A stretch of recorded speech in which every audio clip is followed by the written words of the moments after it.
Welcome back to our ongoing podcast series on digital communication and virtual teams. Today, we're tackling a crucial question. How do we know if our digital communication is working? It's time to talk about evaluation and continuous improvement. I love this topic because so often teams keep communicating, but they don't stop to ask, is this effective? Are people understanding, engaging, or just ignoring? Measuring communication isn't always straightforward, but it's vital. You're absolutely right.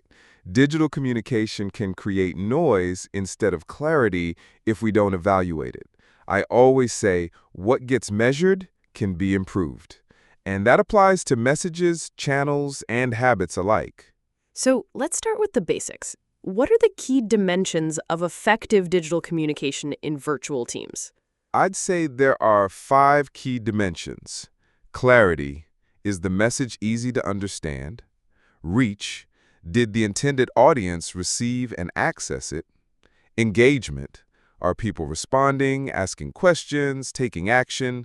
Timeliness, did the communication happen at the right time?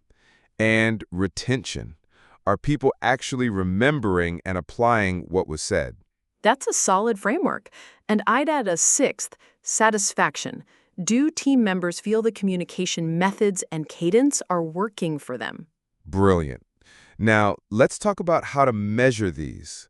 Let's start with quantitative indicators. Sure.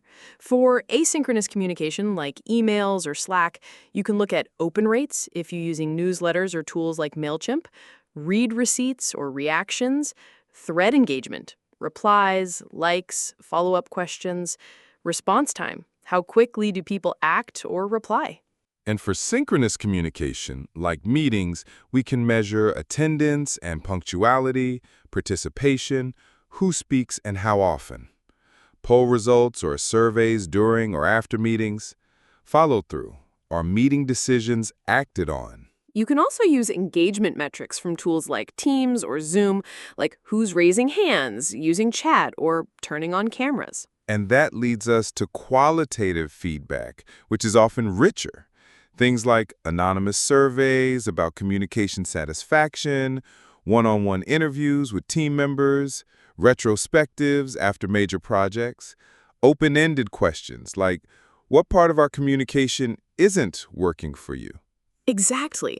And managers should create safe spaces where people feel they can say, hey, I didn't understand that last message, or we're having too many meetings.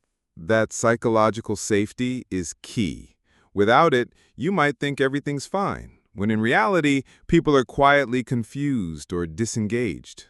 Let's share a few signs that communication isn't working.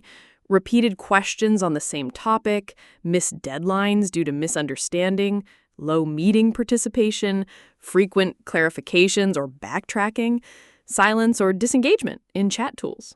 That's a strong list, and leaders should treat those as signals, not annoyances. If people keep asking the same question, maybe the message wasn't clear the first time. Let's also talk about regular communication audits. What do you look for in a communication health check? I start with these questions. What channels are we using? Which ones are overused or underused?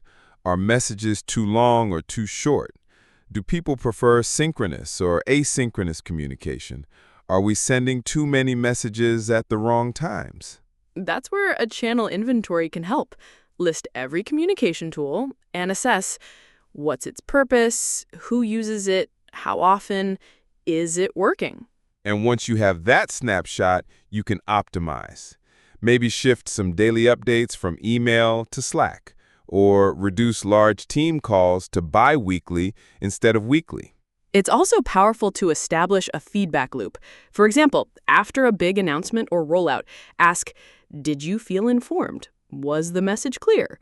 Do you know what to do next? That continuous improvement mindset builds trust and efficiency. You're saying, we don't just send messages, we care how they land. You've mentioned in previous episodes about communication as a product. Can you explain that here? Sure. Just like a product has users, feedback cycles, and updates, communication should too. Treat your internal messaging, meeting formats, and updates like you would a user experience. Iterate, improve, and adapt. Love that. And just like products, you can A/B test communication formats. Try a slide deck versus a video, or bullet point email versus a paragraph version, and see what works better. Exactly. And don't forget to revisit communication principles every quarter. As teams grow or change, their preferences evolve. What worked 6 months ago might not work now. Let's wrap up with a simple 3-step framework teams can use for ongoing communication improvement. Observe, track behaviors, feedback, and patterns. Assess, use metrics and feedback to spot gaps. Adapt, make changes and measure again. Thank you, Lily. And to our listeners, and always remember, communication isn't something you fix once. It's a dynamic system that grows with your team. Don't forget, good communication isn't what you say, it's what others understand.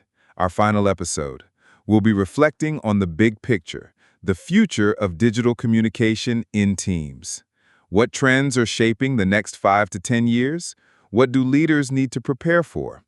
If you found this episode of Corporate Communication useful, don't forget to join us, leadershipacademy.tag.BIZZ Do share it with your friends and colleagues and leave your review. It's going to be an inspiring finale.